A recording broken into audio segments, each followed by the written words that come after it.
Subscribe करें और bell दबाएं ताकि कोई खबर रह न जाए।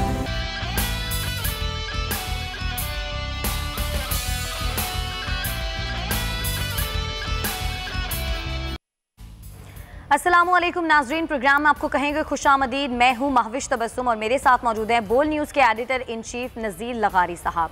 नाजरीन, सानिया कारसाज को आज 14 साल मुकम्मल हो गए। 14 साल पहले जब बेनज़ीर भुट्टो साहिबा खुद साख्ता जलावतनी ख़त्म करके वतन वापस आई थी तो उनके इस्तकबालिया जो उनका जुलूस था पूरा, उसके ऊपर कारसाज के मकाम पर दहशतगर्दों ने हमला किया और उसके नतीजे में तकरीबन 177 अफराद जाँ बहक हुए थे और दर्जनों अफराद ज़ख्मी थे। आज तक पता नहीं चल सका कि जिम्मेदार कौन थे। आज तक जिम्मेदारों का तायुन नहीं हो सका, किसी किस्म की कोई तहकीकात सामने नहीं, पता नहीं चल सका कि ये हमला आखिर किसने करवाया था। बेनज़ीर भुट्टो साहिबा तो उस हमले में महफूज नहीं थी, लेकिन बहुत सारे कारकुनान जाँ बहक हो गए थे। तो हर साल पीपल्स पार्टी आज के दिन जलसा करती है। आज भी पीपल्स पार्टी ने बाग़ जिना में जलसा मुनक़िद किया है और इस जलसे का मकसद हुकूमत की जो पॉलिसियाँ हैं उनके खिलाफ बात करना भी है। 5 बजे का टाइम दिया गया था और इस वक्त जलसागाह की सूरत हाल ये है कि जलसागाह तो मुकम्मल तौर पर सज चुका है, कुर्सियां भी लग गई हैं, कारकुनान की आमद का सिलसिला भी जारी है। अब देखना यह है कि रहनुमा वहां पर कब तक पहुंचते हैं और बाकायदा जलसे का आगाज़ कब तक होता है। लगाई साहब, सानिया कारसाज को 14 साल मुकम्मल हो गए, 177 अफराद जाँ बहक हुए थे। ये कोई मामूली लॉस नहीं था, लेकिन आज तक पता ही नहीं चल सका कि जिम्मेदार कौन थे। 14 साल पहले जब ये वाक़या हुआ था तो जलसा अगले रोज़ होना था इसी जगह पर। सुबह को 7 बजे मोहतरम बेनज़ीर भुट्टो आई। अच्छा। रात को 1 बजे हादसा हुआ। उन्होंने शेड्यूल के मुताबिक अगले दिन सुबह 7 बजे वहाँ पहुँचना था। 24 घंटे के सफ़र के बाद मज़ार क़ायद आज़म के करीब बाग़ जिना में उन्होंने जलसा आम से खिताब करना था और ये पहली मरतबा हो रहा है कि वो जलसा नहीं हो सका था। जो जलसा वो आज हो रहा है। उस जलसे ने होना था 19 तारीख की सुबह को। अच्छा। और वो जलसा 19 तारीख की सुबह नहीं हो सका था चूँकि रात में रास्ते में धमाके हो गए थे और तकरीबन 125 अफराद से ज़्यादा जो कारकुन हैं वो सारे के सारे सानिया में जाँ बहक हुए थे। ऐसा ही। तो उसके बाद मोहतरमा बेनज़ीर भुट्टो ने 1, 2, 3 नाम लिखे थे और कहा था कि अगर मुझे कोई वाक़या कोई हादसा पेश आता है तो ये 1, 2, 3 नाम ज़िम्मेदार होंगे, लेकिन उन ज़िम्मेदारों के ख़िलाफ़ कोई इन्वेस्टिगेशन नहीं हुई, कोई पूछगछ नहीं हुई, उनको बुलाया नहीं गया और इस वाक़े के बारे में किसी किस्म की बात नहीं हुई। और इनमें से कई लोग जो हैं हुक्मरान रहे, कई हुक्मरान बने, कई हुक्मरान हैं। ये वाक़या इस तरह पेश आया है जैसे अंदोहनाक सानिया होता है जो पेश आता है और जिस तरह से वो की जान बच गई इसलिए कि वो ट्रक महफूज रहा था। उन्होंने हमें बताया था, खुद बताया था और बड़ी तफसीलात से बताया था कि कैसे हुआ, कहाँ प्लानिंग तैयार की गई थी, किस तरह से कौन इसको मॉनिटर कर रहा था, कहाँ से बैठकर मॉनिटर कर रहा था, किसके कहने पर ये बत्तियाँ बुझाई गईं और ये सारी की सारी इशारा फैसल की बत्तियाँ बुझ गई थीं। एक मैं नहीं, बहुत से और सहाफ़ी थे, बहुत से का मतलब बहुत बड़ा हजूम नहीं था। अच्छा। बहरहाल कराची में जिन लोगों से बात हुई थी उनमें मैं भी शामिल था। सही। और चंद दीगर दोस्त भी मौजूद थे और पीपल्स पार्टी के रहनुमा भी मौजूद थे और मोहतरमा बेनज़ीर भुट्टो के करीबी साथी भी मौजूद थे। उन्होंने हमसे ये कहा था कि मैंने मशवरे के लिए आपको यहाँ ज़हमत दी है कि इन हालात में क्या मुझे इलेक्शन में हिस्सा लेना चाहिए या नहीं लेना चाहिए। और वहाँ बैठे हुए लोगों के बारे में कहा था ये चाहते हैं, ये मेरे नुक्ते नज़र के मुखालफत कर रहे हैं और ये मेरे नुक्ते नज़र की हिमायत कर रहे हैं। ये भी हमें बताया था। अच्छा। और इसके अलावा अपना नुक्ता नज़र भी उन्होंने दिया था। हमसे हमारा नुक्ता नज़र भी पूछा था, बाकी सहाफ़ियों से भी उनका नुक्ता नज़र पूछा गया। इस मुलाकात कोई ऑफिशियल नहीं थी, ऑलमोस्ट ऑफ द रिकॉर्ड थी, उसको रिपोर्ट नहीं होना था। हमने इसको कहीं रिपोर्ट नहीं किया और किसी और ने भी नहीं किया। सही। लाहौर में भी इसी तरह की एक और मुलाकात हुई थी। बाज़ लोगों ने उसकी बाज़ चीज़ें रिपोर्ट की थी मसलन एक बात ये रिपोर्ट हमारे सामने की गई थी कि इस वाक़े के बाद की बात है ना? ये उस वाक़े के बाद जो ये वाक़या था इसके बाद जाहिर है इसके वाक़े के बाद उन्होंने बताया था कि मुझे एक बच्चा थमाने की कोशिश की गई और कहा गया कि इस बच्चे को मैं देखूं और उठाऊं, और बच्चा लिपटा हुआ था। मैंने अपने तमाम लोगों से कहा ख़बरदार इस बच्चे को कोई हाथ न लगाए, और ये बॉबी ट्रैप हो सकता है, यानी ये बम भी हो सकता है, बच्चा भी हो सकता है, तो इसको कोई ना हाथ लगाए और उसको कहें कि नहीं ये बच्चा ले जाओ। हादसा उसके बाद हुआ, धमाके उसके बाद हुए, और वो बंदा कौन आया था, कहाँ से आया था। लेकिन लाहौर के सहाफ़ियों ने ये रिपोर्ट किया था, हमने इस बात को रिपोर्ट नहीं किया, लाहौर के सहाफ़ियों ने रिपोर्ट किया था कि अपना मोहब्बत मादरी से मजबूर होकर उन्होंने कहा कि बच्चा मेरे पास लाओ। हमें ये मोहतरमा बेनज़ीर भुट्टो ने, जो लोग उस वाक़े के गवाह हैं, मैं उनके नाम भी ले सकता हूँ, महमूद शाम वहाँ मौजूद थे, काज़िया सदाबद वहाँ मौजूद थे, उनकी बड़ी बहन फहमीदा मिर्ज़ा वहाँ मौजूद थी जो बाद में स्पीकर बनी और अब इस वक्त वफाकी वज़ीर हैं, वो वहाँ मौजूद थी, और नाहिद खान के शौहर मौजूद थे, अपना उसके अलावा हमारे सईद खावर मौजूद थे, कई दोस्त हमारे सहाफ़ी भी मौजूद थे और पीपल्स पार्टी के लीडर्स भी मौजूद थे। हम सबके सामने ये कहा था कि मैंने कहा था कि ये बच्चा मेरे करीब नहीं लाना और ये बच्चा कोई भी ना उठाए। और लाहौर के लोगों ने रिपोर्ट किया था, एक रिपोर्ट मैंने देखी थी और शायद बाद और लोगों ने भी रिपोर्ट किया हो, लेकिन एक रिपोर्ट मैंने भी देखी थी कि वो मोहब्बत, मादराना मोहब्बत के तहत उन्होंने कहा था कि ये बच्चा मुझे दिया जाए। बच्चा दिया नहीं गया था और उनके करीब भी नहीं लाया गया था, और हकीकत भी यही थी कि उन्होंने बहुत वाज़ेह अल्फाज में ये बताया था कि ये बच्चा मेरे करीब भी नहीं लाया जाए और उसको कोई हाथ में ना उठाए। तो उसके बाद ये वाक़या हुआ, धमाका हुआ, और बहुत हौलनाक धमाका था। और हम दिन में तो बड़ी हद तक साथ रहे, जब एयरपोर्ट से निकली और शाहरा फैसल पर चढ़ी और शाहरा फैसल से आगे आने तक फिर हम, ज़ाहिर एक बहुत बड़ा सफ़र था, तो कई घंटों के बाद हम निकल गए थे, लेकिन वो मुसलसल सफ़र चल रहा था। सुबह कोई 7 साढ़े 7 बजे के करीब वो पहुंचना था उन्होंने, फिर उसके बाद ट्रक में बैठी, फिर ट्रक चला, तो ट्रक को चले हुए रात का जब 1 बज गया, और एयरपोर्ट से बहुत कम फासला है, एयरपोर्ट से उस मकाम का जहां पर हादसा हुआ है, ये कारसाज ब्रिज से ज़रा आगे जब ट्रक गया है तो फिर धमाके हुए हैं। और कारसाज ब्रिज पर भी कैमरामैन और फोटोग्राफर्स खड़े हुए थे, सामने भी थे, कई लोग उसमें जाँ बहक भी हुए। सियासी कारकुन, उन्होंने पहला एक जो दायरा बनाया हुआ था वो जानिसारान बेनज़ीर थे, और वो पहले उसी में बड़ी तादाद में वो जानिसारान जो है वो फौत हुए। उन्होंने बताया था कि मैं थोड़ी देर पहले हादसे से मैं ट्रक के निचले हिस्से में चली गई थी, मेरे पाँव में तकलीफ़ हो रही थी, तो वहाँ पर मैंने जूता उतारा था और साथ में बैठी हुई थी आबदा हुसैन साहिबा, तो उनके साथ में बात कर रही थी कि धमाका हुआ। यानी उस वक्त वो ट्रक के ऊपर वाले हिस्से में नहीं थी, नीचे वाले हिस्से में थी। फिर उनको वहाँ से, अब मसला ये था कि हर तरफ आग फैली हुई थी और उनको वहाँ से निकाला जाना था।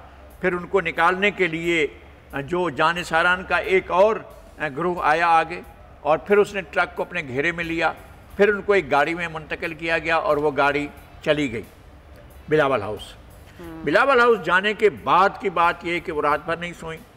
अगले दिन सुबह वो उठकर जहाँ जहाँ के बारे में उनको इतलात मिली कि कहाँ कहाँ के लोग शहीद हुए, वो बाकायदा अस्पतालों में गई, वो लियारी के इलाकों में गई, लियारी के मुख्तलिफ इलाकों में जहाँ के कारकुनों की शहादत को उनको इतला मिलती गई, वहाँ उन इलाकों में पहुँची और उन्होंने मसरूफ़ दिन गुजारा। और शाम को मीडिया टॉक की उन्होंने, और पुरजोश पुरहजूम मीडिया टॉक थी, और बहुत बड़ी तादाद में सहाफ़ी और सियासी कारकुन मौजूद थे।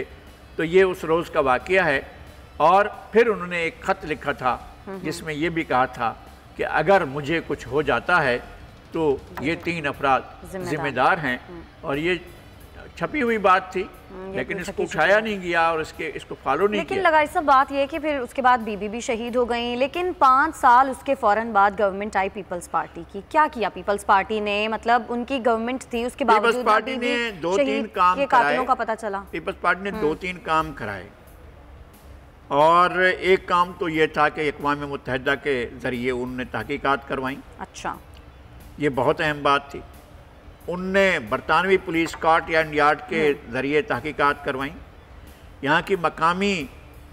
लेकिन ये जब रिपोर्टें आती रही हैं तो पीपल्स पार्टी डिसएग्री करती रही, जो उनके मुताबिक वो नहीं कहते अपने मुंह से कि वो पावर सेंटर्स के खौफ से उन्होंने जो है इन रिपोर्टों पर अमल दरामद भी नहीं किया और रिपोर्टों को ज़्यादा वो नहीं लाए। फिर ये कि वो बहुत बड़ा अहम वाक़या है कि जब वो जिस दिन का ये वाक़या, जिस दिन वो शहीद होती हैं, तो उनकी गाड़ी ने जिस रोड पर जाना है उस रोड वो बंद कर दिया गया था और दूसरा रोड खोल दिया गया था जहाँ नहीं जाना था, और शेड्यूल के मुताबिक उन्हें उस तरफ को नहीं जाना था। तो गाड़ी को मजबूरन उस तरफ जाना पड़ा, जिसके चंद सेकंड के बाद फायरिंग भी हुई और उनका धमाका भी हुआ और उस धमाके में वो शहीद भी हुई। वहाँ पर साइड सीन भी मैंने जाकर देखा था और उसकी डिटेल के साथ जो है वो उसको मैंने एनालाइज भी किया था। मैंने वो बार बार वो सीन का जो वाक़या है कि वो पहले जब हाथ लहरा रही हैं तो आसपास का माहौल मैंने बार बार देखा। वो इमारत से निकलते हुए वो नौजवानों का, अफराद का ग्रोह जो है वो किस तरह से नारे लगाता है। वो पीपल्स पार्टी का कल्चर ऐसे नारे लगाना है ही नहीं। अच्छा, तो वो कौन थे, कहाँ से आए थे, किस तरह से, और एक रिदम के साथ, एक ट्यून के साथ वो कैसे कह रहे थे, कल भी भुट्टो जीता था, आज भी भुट्टो जीतेगा, ये एक ख़ास रिदम के साथ नारे लगा रहे थे। ये सारी चीज़ें कैसे हुई? फिर किसने इंस्टिगेट किया कि वो ऊपर उठें और ऊपर उठकर वो जो है लोगों को वेव करें? ये सारी चीज़ें हैं। कुछ राज खुल चुके हैं, कुछ राज खुल जाएंगे, मगर इस सानहे पर, चाहे ये सानहा हो या वो सानहा हो, एक पर्दा है जो पड़ा हुआ है और न जाने कब तक पड़ा रहेगा। बिल्कुल ऐसा है। लेकिन आज जब पीपल्स पार्टी यहाँ पे जलसा करने जा रही है तो वो हुकूमत की पॉलिसियों के खिलाफ भी ज़ाहिर बात होगी। बिलावल भुट्टो जरदारी ने भी आज खिताब करना है, तो क्या कुछ हासिल कर पाएंगे ये अपने मकासद हुकूमत के खिलाफ? क्योंकि PDM भी मुतहरिक है, पीपल्स पार्टी अलग से मुतहरिक है। देखिए, मुझे नहीं मालूम है कि वो कुछ हासिल कर सकते हैं या नहीं हासिल कर सकते हैं। जहाँ तक इक़्तिदार की बात है, कोई नाबीना भी कह सकता है कि किसी भी वक्त एक वक्त आ सकता है, ऐसा कभी भी ऐसा वक्त आ सकता है जब बिलावल भुट्टो जरदारी वज़ीर आज़म बन सकते हैं। मोहतरमा मरियम नवाज़ भी एक ना एक दिन वज़ीर आज़म बन सकती हैं। लेकिन लियाकत अली ख़ान से लेकर मोहतरमा बेनज़ीर भुट्टो तक होने वाले सियासी ज़ोमा के कत्ल का राज कभी खुलेगा या नहीं खुलेगा, ये ना मैं कह सकता हूँ ना कोई और कह सकता है। बिल्कुल ऐसा है। अच्छा लगाई साहब, कल जब PDM का जलसा हुआ तो मरियम नवाज शरीफ साहब ने भी खिताब किया, उसके तीर उन्होंने बरसाए। उन्होंने कहा था बड़ी बड़ी बातें करूंगी। उन्होंने कहा कि इमरान खान साहब को याद दिलाया कि आप कहा करते थे कि जब कीमतें बढ़ें तो समझ लेना वज़ीर आज़म चोर है। तो इसी तरह मौलाना फजलुर रहमान ने भी इस तरह की बातें की। तो कल के जलसे से रिलेटेड आप क्या कहेंगे? कैसा था कल का जलसा? आप उसको कामयाब समझते हैं?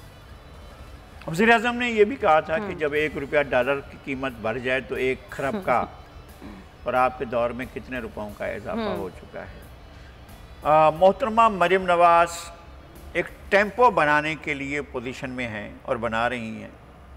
वो पब्लिक की तवज्जो खींचने की सलाहियत रखती हैं और ऐसा होता है कि लोग उनको सुनते भी हैं, उनको तवज्जो से सुनते हैं। लेकिन पॉलिसीज़ के एतबार से जो नून लीग जिस जगह पर नुक्ता हाय नज़र की वजह से मुनकसिम है कि एक अप्रोच कुछ कहती है, दूसरी अप्रोच कहती है, तीसरी, अगर इंटेंशनली इन्होंने खुद ही अपनी ग्रुपबंदी कर रखी है, तब भी उनका जो वोट बैंक है, उनकी जो फॉलोइंग है, वो भी तकसीम हो रही है। ऑब्वियसली ये चीज़ उन्हें समझने की है। फिर लोग ये पूछेंगे कि मोहतरमा मरियम नवाज साहबा, आपने तो फरमाया था कि हमने अगले साल भी 2 साल भी इनको दे दिए हैं, तो अब क्या है? अब आपके पास वो कौन सी चीज़ है जिसके तहत आप हालात को चेंज करेंगे? अगले 2 साल तक भी मुल्क पर हालात जूं के तूं रहने के इम्कानात मौजूद हैं, इसलिए कि लीज़ तो आपने खुद ही दी है। आप जिस चीज़ की लीज़ खुद दे दें, उसके खिलाफ फिर आप उठेंगे कैसे और किस तरह से ये सारा कुछ होगा? ये माहौल गर्म करने का एक बहाना है। चाहे वो कर रहे हैं, चाहे आज कराची में जलसा किया जा रहा है, लोग वहाँ भी गए थे, लोग यहाँ भी जाएंगे। लोगों का क्या है बेचारों को? उनको पता है कि हमारे दिल की बात करेंगे भी तो उस पर होगा कुछ नहीं। उनको ये मालूम हो चुका है, एक ज़माना था जब अयूब खान साहब के सामने कोई सर उठाने की जुर्रत नहीं कर सकता था। फिर लोग दीवानावार आए थे और आकर बताया था अयूब खान को कि कैसे आपको चैलेंज किया जा सकता है। लोगों ने चैलेंज किया था, लोगों ने जनरल याह्या खान को चैलेंज किया था, लोगों ने जनरल ज़ियाउल हक को चैलेंज किया था और अपनी जानें हवाले करने के लिए सीना सफ़र होकर आ गए थे। यही पाकिस्तान के अवाम थे, यही सिंध के, बलूचिस्तान के, सराइकी बेल्ट के, पंजाब के, खैबर पख्तूनख्वा के लोग थे जो आ गए थे और आकर उनने पूरे जोश खरोश से अपने आप को पेश किया था कि जनाब हम आपके इस इक़्तिदार को नहीं मानते। आज अवाम की लीडरशिप इतनी कमज़ोर हो चुकी है, अवाम की क़यादत करने वाले उनासर इतने समझौते कर चुके हैं कि जेल आपको भेजा जाता है, आप समझौता करके कहते हैं हमें सऊदी अरब जाना है सारे ख़ानदान समेत, या फिर आप खुद चले जाते हैं। तो इस सूरत हाल में समझौतेबाजियों में लोगों का एतबार नहीं रहा है कि आप जो है हमारे हकूक़ के लिए कहीं भी, इवन जनाब इमरान खान के सामने भी खड़े होने की सलाहियत रखते हैं। लोगों को पता है कि नहीं, वो डट कर खड़े होने वाली बात नहीं है। अच्छा। अब जहाँ तक एम्पायर अगर साथ हों और अगर एम्पायर की उंगली साथ हो तो फिर तो मुमकिन है कि कोई भी खड़ा हो जाए, लेकिन ऐसे कोई खड़ा नहीं होगा। अच्छा, लेकिन मरीम नवाज शरीफ साहिबा ने एक बात की, उन्होंने कहा कि खान साहब कहते थे मैं इनको रुलाऊंगा, अब पूरी कौम रो रही है। ये बिल्कुल ऐसा है, उन्होंने कहा था मैं रुलाऊंगा और कौम रुल रही है, किसी का क्या नुकसान हुआ। मुझे बहुत एहतराम है उन तमाम लोगों का जिनको बेगुनाह गिरफ्तार किया गया और जिनके खिलाफ इल्ज़ाम साबित नहीं किया जा सके।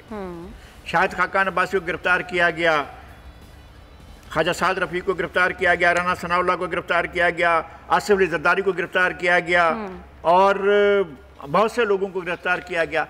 जब तक कि किसी के खिलाफ ठोस काबिल यकीन शहादतों के नतीजे में कन्विक्शंस नहीं होती हैं किसी की भी, तो आपने तो गिरफ्तार कर लिया था। चूँकि चेयरमैन नैब का अख्तियार था, चाहे तो जेल में डाल दे, चाहे तो कहे कि जनाब केस चलता रहा, जब फैसला होगा तो देखा जाएगा।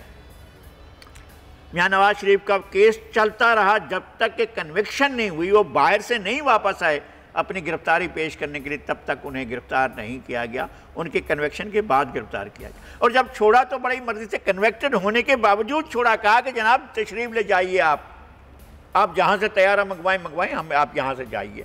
तो इस तरह की सूरत हाल लीडरशिप की तरफ से, टॉप लीडरशिप की तरफ से इस तरह के रास्ते निकाले जा रहे हैं। जब लोग देखते हैं कि हमारे लीडर रास्ता निकाल रहे हैं तो फिर वो खामोशी का रास्ता निकालते हैं। अब तक इस माहौल में वही खामोशी मौजूद। लेकिन लोग भी तो लगारी साहब अब करेंगे क्या? लोग पीपल्स पार्टी और नून लीग से मायूस हो चुके थे जब भी उन्होंने पीटीआई को वोट दिया, लेकिन अब पाकिस्तान तहरीक इंसाफ ने जो किया है, इसके बाद आपको क्या लगता है? लोग वोट डालने के लिए निकलेंगे बाहर? लोग पीपल्स पार्टी और नून लीग से मायूस किए गए और फिर उनको ये रास्ता नजर आया कि ये रास्ता जो है ये नजात का रास्ता है, तब्दीली। वो नजात का और तब्दीली का रास्ता जो है वो क़यामत का रास्ता साबित हुआ। उस पर चलते हुए लोगों के पाँव जल चुके हैं, लोगों की खाल उतर चुकी है, लोगों के कपड़े तक सलामत नहीं हैं, लोगों के पेट में खाने के लिए कोई चीज़ जाने का इम्कान नहीं है। और आज ये सूरत हाल हुई है कि वो अन्नदाता ने कहा है कि हम आपके साथ कोई डील नहीं करते। बिल्कुल। और दूसरी साहब तो ये कहते हैं नाजरीन के ओवरऑल चूंकि महंगाई बढ़ी है, तेल की कीमतें आलमी मंडी में बढ़ी हैं, जब वहाँ पे कम होंगी तो पाकिस्तान में भी कम हो जाएंगी।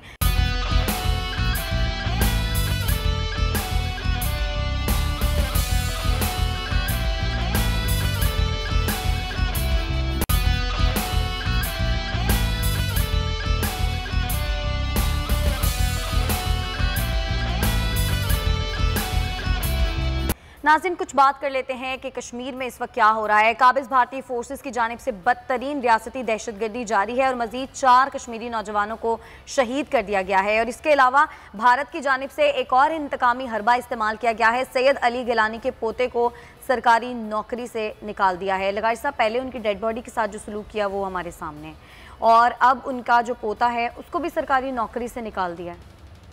तो हम उससे क्या तवक्को रखें? जहाँ मोदी हुक्मरान हो, एक जानवर, इंसान तो है नहीं वो, जहाँ वो हुक्मरान हो जिसकी सारी खसलतें, सारी आदतें गैर इंसानी हों, उस शख्स से हम किसी इंसानियत की तवक्को रखें? जो खून का प्यासा हो, जिसने पिछले डिकेड में गुजरात में सैकड़ों मुसलमानों का खून बहाया हो, जिसने कश्मीर की हैसियत को तब्दील किया हो, जिसको हम तब भी नहीं मानते थे और अब भी नहीं मानते हैं, जो पूरे इंडिया के लिए एक जल्लाद और एक कसाब बन चुका हो, हम उससे ये तवक्को रखेंगे कि वो सैयद अली गिलानी के ख़ानदान के साथ इंसाफ करेगा। और दहशत गर्दों की माली मुआवनत के इल्ज़ाम में उनको नौकरी से निकाला है खुद। नहीं, मैं ये कहता हूँ कि जिन लोगों ने मिलिटेंसी को तर्क करके जमहूरी जद्दोजहद के ज़रिए कश्मीर की आज़ादी का फ़ैसला किया, उनके बारे में इस तरह का सवाल उठाना सबसे बड़ी दहशत गर्दी है मोदी की और मोदी की हुकूमत की। सैयद अली गिलानी ने और ख़ुद यासीन मलिक ने, वो तो इस बात पर यकीन रखते थे कि जम्मू कश्मीर लिबरेशन फ्रंट इस बात पर यकीन रखती थी कि मिलिटेंसी के ज़रिए और बाकायदा जंग करके हम आज़ादी हासिल करेंगे। फिर दुनिया भर की तवज्जो दिलाने के लिए और उनके साथ मुज़ाकरात के बाद और पाकिस्तान के साथ एक राब्ते के बाद पाकिस्तान ने कहा था कि यहाँ पर किसी भी किस्म की इस खित्ते में दहशत गर्दी खुद कश्मीरियों के मफाद में नहीं है, कश्मीरियों के लिए नुकसानदेह है। तो उन्होंने जो अपनी जायज़ जद्दोजहद थी, मैं समझता हूँ मुसल्लह जद्दोजहद जो कश्मीरियों की है, अगर वो होती है तो मैं उसको जायज़ समझूंगा। फ़लस्तीनियों की होगी तो वो जायज़ समझूंगा कि मुसल्लह जद्दोजहद करें और अपनी आज़ादी के लिए हथियार उठाएं, मैं इस हथियार उठाने को जायज़ समझूंगा। मगर उन्होंने उससे इनकार किया और हथियार नहीं उठाए, उनको आप इस बात पर निकाल रहे हैं कि वो दहशतगर्दी की मावनत करते हैं, दहशतगर्दों की मावनत करते हैं। ये शर्मनाक बात है मोदी के लिए, उसकी हुकूमत के लिए, उसके इदारों के लिए, उसके अफराद के लिए, सब के लिए शर्मनाक बात है। सैयद अली गिलानी एक मर्द मुजाहिद थे, बिल्कुल, और एक जुर्रतमंद आवाज़, कश्मीर की वादियों से निकल कर दुनिया भर के ऊंचे ऐवानों तक फैलने वाली आवाज़। क्या आप उसके ख़ानदान को मलायन करेंगे, रुसवा और बदनाम करेंगे? ये मोदी इस तरह के हरबे इख्तियार करेगा? कौन सी बड़ी तूफ़ान चीज़ लेकर आया आपने उनके पोते की, उनके दादा की ज़िंदगी ले ली आपने। उनको सीरी में जो है उनका दम निकल गया। वो एक कैदी की हैसियत से दारे फ़ानी से रुखसत हुए और आप उनके औलाद के रोज़ी रिज़्क़ के ज़िम्मेदार बनते हो और उनकी जो है जॉब्स छीन लेते हो। तुम समझते हो कि ये सब कुछ तुम्हारे हाथ में है और नहीं जानते हो कि जब तुम पकड़े जाओगे तो तुम्हारे साथ क्या होगा। बिल्कुल, वक्त है और वक्त का एक मकाफात होता है। ऐसा है। आप कोई अमल करते हैं, फिर उस अमल का एक मकाफात होती है और आप उसमें आओगे। मोदी जो जिस वहशी का नाम है, वो वहशी एक दिन खुद अपने दाम में आएगा और फंस कर किसी से मदद मांगेगा और कोई इसकी मदद नहीं करेगा। बिल्कुल, चलें लगाई साहब, हमें ब्रेक लेनी। ब्रेक से जब हम वापस आएंगे तो फिर मजीद कुछ बात करेंगे, हमारे साथ रहिएगा।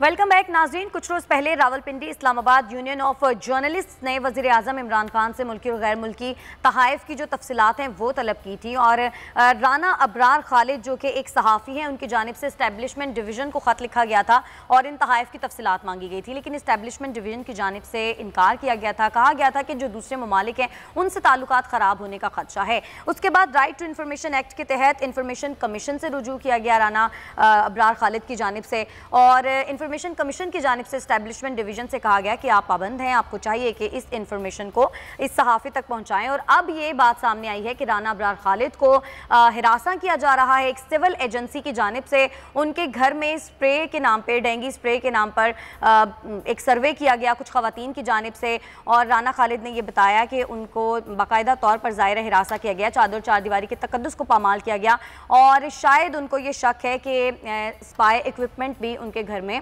नस्ब किया गया है। इस सारी सूरत हाल पर बात करने के लिए लगाई साहब राना अबरार खालिद साहब ने हमें ज्वाइन कर लिया है। जी राना साहब, आपने 23 नवंबर 2020 को प्रिंसिपल इंफॉर्मेशन ऑफिसर को जो है लिखा लेटर और right of access to information act 2017 के मुताबिक आपने उनसे तोशा खाना के बारे में मालूमात हासिल की। आपका इंटेंशन क्या था? आप क्या मांगना चाह रहे थे? जो तफसीलात आपको मतलूब थी उनके बारे में आप क्या कहते हैं? अस्सलाम वालेकुम लगारी साहब, एक तो मैं बोल न्यूज़ का मशकूर हूँ, शुक्रगुजार हूँ कि मुझे टाइम दिया, मेरा मौक़िफ़ पेश करने का मौका मुझे फ़राहम किया है। तो जिस तरह आपने बताया है कि 23 नवंबर 2020 को मैंने एक RTI रिक्वेस्ट भेजी सेक्रेटरी कैबिनेट डिवीज़न के नाम पर। तो साहब जानते हैं, आपसे सीनियर सहाफ़ी कौन होगा पाकिस्तान में, तो मैं एक सहाफ़ी हूँ, एक रिपोर्टर हूँ। साफ ज़ाहिर है कि मेरे सोर्सेज ने मुझे कुछ इन्फॉर्मेशन दी थी तोशा खाना के हवाले से, प्राइम मिनिस्टर के गिफ्ट्स के हवाले से, और मेरे पास कुछ सबूत भी थे।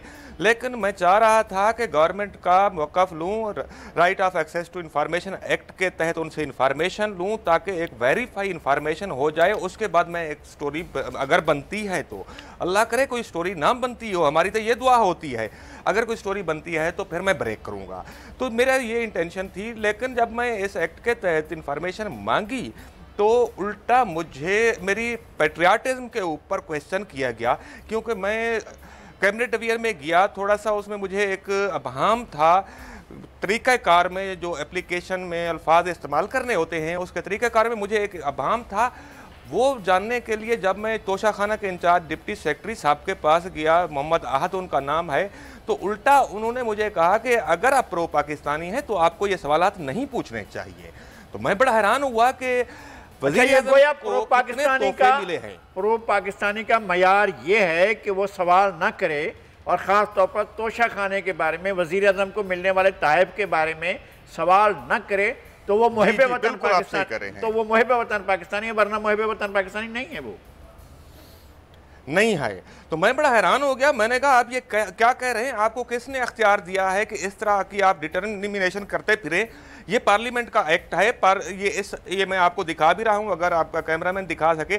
इसके तहत पार्लियामेंट ने हमें हक दिया है, सिर्फ सहाफ़ियों को हक नहीं दिया है, पाकिस्तान के हर शहरी के पास ये हक है कि वो सादा कागज़ के ऊपर हाथ से लिखी हुई दरखास्त भेजे, किसी भी डिपार्टमेंट में कोई भी इंफॉर्मेशन मांग सकता है।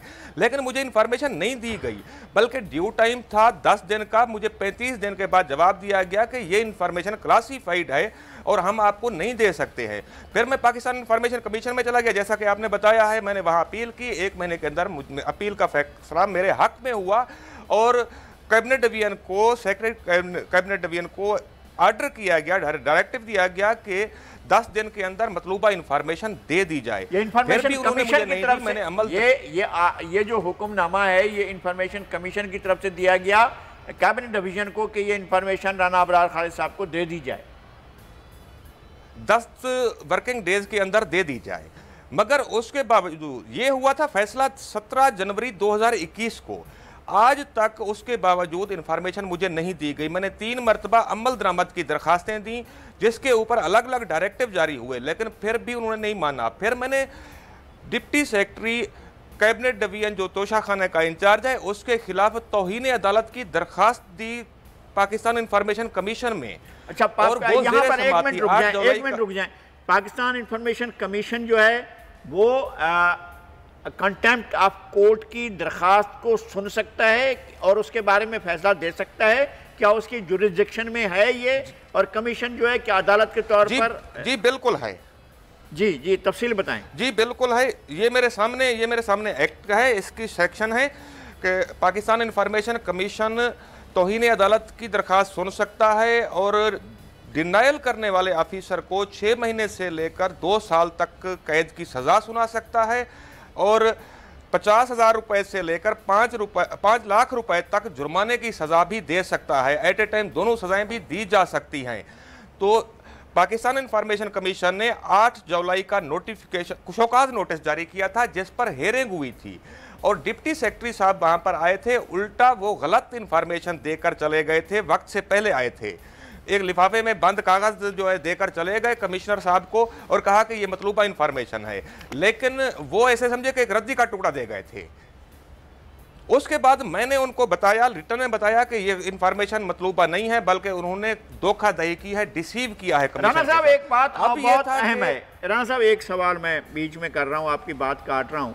वो ये है कि कल मौलाना फजलुर रहमान ने फैसलाबाद के जलसे में अलल ऐनान कहा, वज़ीर आज़म को मुखातिब करते हुए, कि तुमने सबको चोर कहा, खुद तोहफे की घड़ियाँ तक बेच दी। क्या आपके इल्म में है कोई ऐसी चीज़ है, और कौन सी तोहफे की घड़ियाँ, किस तोहफे की घड़ियाँ? क्या ये तोशा खाना में बारे में जो आप इंफॉर्मेशन मांग रहे थे उसी घड़ी के बारे में थे या कोई और चीज़ थी? लिगारी साहब देखें, मैं गैर जिम्मेदार सहाफ़ी नहीं हूँ। हालांकि इस हुकूमत का प्रोपेगेंडा है सहाफ़ियों के बारे में कि ये फेक न्यूज़ देते हैं, ये गैर जिम्मेदार हैं। मैं इसीलिए 1 साल से जूतियाँ चटका रहा हूँ कि मुझे दुरुस्त इन्फॉर्मेशन दी जाए। मैं बिल्कुल कैटेगरिकली इसकी तरदीद करता हूँ। जो कि अफवाहें घड़ी की और बहुत सारी चल रही हैं, तहफ़ की, ये सारी की सारी बेसलेस हैं। मेरे नज़दीक बहुत सारे तोहफे हैं। मेरे पास भी इंफॉर्मेशन थी 1-2 गिफ्ट्स के हवाले से जिसमें मिसकंडक्ट हुआ है, मगर वो घड़ी के हवाले से नहीं था। हो सकता है कि कोई घड़ी भी हो, लेकिन जिस तरीके से जो कहानी बताई जा रही है, ऐसी कोई कहानी मेरे ख्याल में हकीकत नहीं रखती है, इसका हकीकत से कोई ताल्लुक भी नहीं है। तो मैं आपको गुजारिश कर रहा था कि अभी तौहीन अदालत की दरखास्त के ऊपर फैसला होने जा रहा था कि हुकूमत इस्लामाबाद हाई कोर्ट में चली गई, पिटीशन दायर की, जिसके बाद एक सिविल एजेंसी है इंटेलिजेंस ब्यूरो, उसने मेरी इन्वेस्टिगेशन शुरू कर दी। मेरे कुलीग्स ने, मेरे साथी दोस्तों ने मुझे बताया कि आपकी इन्वेस्टिगेशन कर रहे हैं और हमसे सवाल पूछ रहे हैं कि राना अबरार कौन है, क्या करता है, इसके नज़रियात क्या हैं और इस मामले में इसके पीछे कौन सी सियासी जमात हो सकती है। राना साहब, मैं जवाब दिया। मैं आपको आपके गांव से लेकर और यहाँ इस्लामाबाद तक आपको जानता हूँ, और मैं इस बात को भी, मैं अगर कोई एजेंसी या कोई सुन रहा है तो मैं ये वेरीफाई करता हूँ। मैं अपने आप को कोई बहुत ज़्यादा जिम्मेदार या बहुत ज़्यादा कोई जर्नलिस्ट इस तरह का नहीं मानता हूँ। मैं आप एक आम सा सहाफ़ी हूँ, लेकिन मैं मानता हूँ कि इनकी इंटीग्रिटी पर कोई क्वेश्चन नहीं किया जा सकता, या ये किसी के सियासी मकासद के लिए काम नहीं कर रहे हैं। वो एक सहाफ़ी के तौर पर एक ऐसे इंफॉर्मेशन के बारे में बात कर रहे हैं जो इन्फॉर्मेशन ली जा सकती है। इन्होंने किसी सिक्योरिटी इदारे के बारे में बात नहीं की, वहाँ के स्ट्रक्चर के बारे में, हालांकि स्ट्रक्चर एक्सेस तक है तमाम लोगों को, अगर कोई जाना चाहता है तो वो तो किसी भी वेबसाइट पर जाकर उसको ले सकता है। लेकिन इन्होंने कोई ऐसी इन्फॉर्मेशन ली, इन्होंने सीधा वज़ीर आज़म को मिलने के तहफ़ के बारे में बात की, और इस पर जो एजेंसियों की फुर्तियाँ हैं वो मुझे समझ में नहीं आती हैं। लेकिन इसी एजेंसियों की यही फुर्तियाँ जो हैं आखिर में हुक्मरानों को डबो देती हैं। ये हुआ है। तो कैबिनेट डिवीज़न ने आपको इन्फॉर्मेशन देने से इनकार कर दिया, आप गए इंफॉर्मेशन कमीशन ने, इंफॉर्मेशन कमीशन ने आपके हक़ में फ़ैसला दिया। अब हुकूमत जो है उसको चैलेंज करके कोर्ट में चली है। कोर्ट प्रोसीडिंग्स की क्या सूरत हाल है? आपसे जवाब तलब किया गया, आपसे पूछा गया है, क्या हुई है?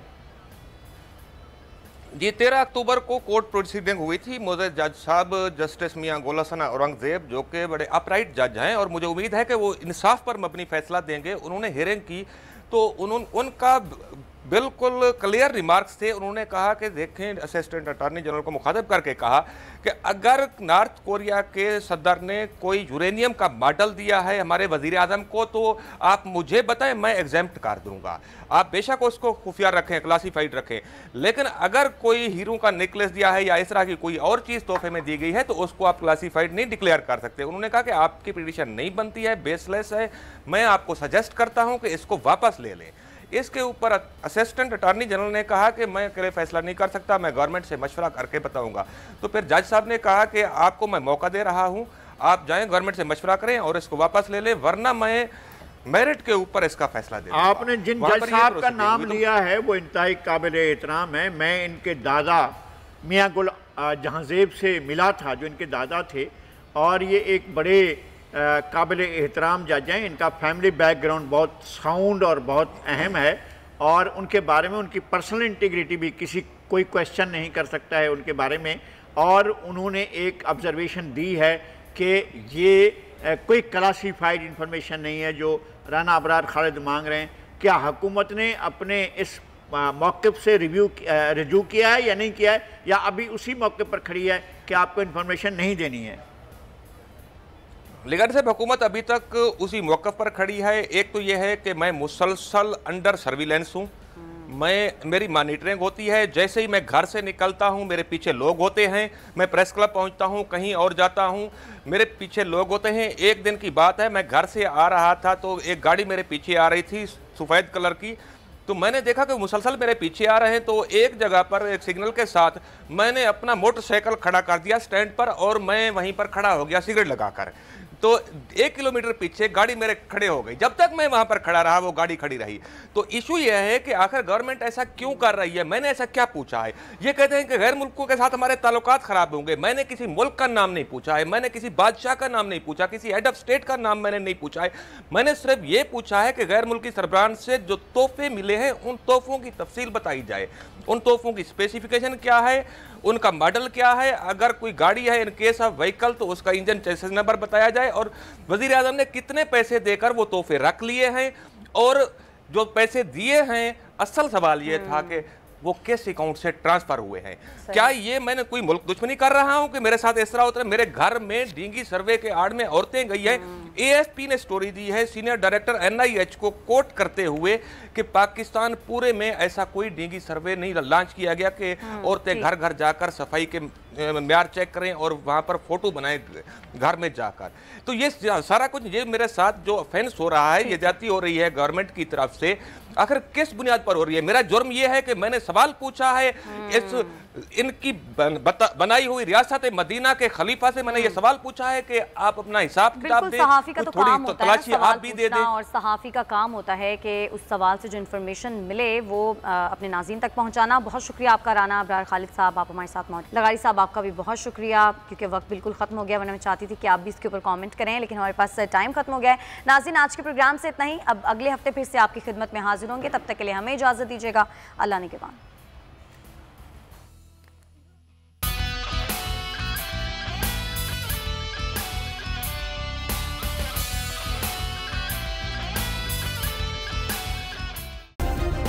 सब्सक्राइब करें और बेल दबाएं ताकि कोई खबर रह न जाए।